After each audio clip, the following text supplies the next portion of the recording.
Gang stalking is scary. It's when a group of people target someone. They follow them. They watch them. They might even threaten them. It's like a nightmare come true. Imagine someone following you everywhere you go. They're in cars behind you. They're walking past your house. It can feel like you're going crazy. People who experience gang stalking often feel very alone and scared. Victims of gang stalking often have trouble sleeping. They might be afraid to leave their homes. It can really affect their mental health.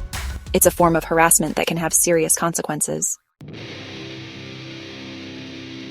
We've all seen movies about gang stalkers.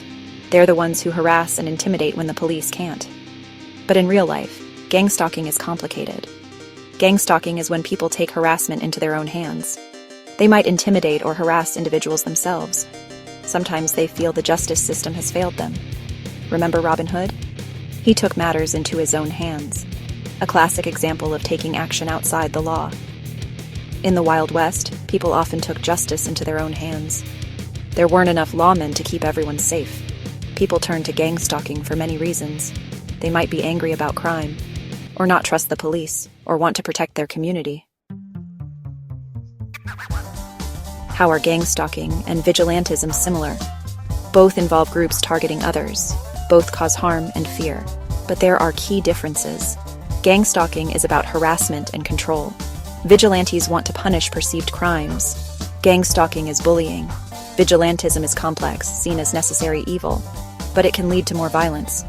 Everyone deserves protection under the law. Never take justice into our own hands. Gang stalking often involves individuals with narcissistic traits. These individuals seek control and power over their victims. They enjoy the sense of superiority and the fear they instill. Narcissists often lack empathy, making it easier for them to engage in such harmful behaviors. Understanding the psychology behind gang stalking can help us better support victims and address the root causes of this harassment. Vigilantism can also be driven by narcissistic traits. Vigilantes may see themselves as heroes above the law and justified in their actions. This sense of grandiosity and entitlement can lead to dangerous and unlawful behavior. It's important to recognize these traits and address them to prevent vigilantism from escalating. Narcissism can have a profound impact on society. When individuals with narcissistic traits engage in gang stalking or vigilantism, they create an environment of fear and instability. This can erode trust in our communities and institutions. By understanding and addressing narcissism, we can work towards a safer and more just society. Both gang stalking and vigilantism can have a devastating impact on victims. They can experience fear, anxiety, and even PTSD. Gang stalking can make people feel like they're going crazy. They might start to doubt their own sanity. Vigilantism can leave people feeling violated and unsafe. When people take the law into their own hands, it undermines our justice system.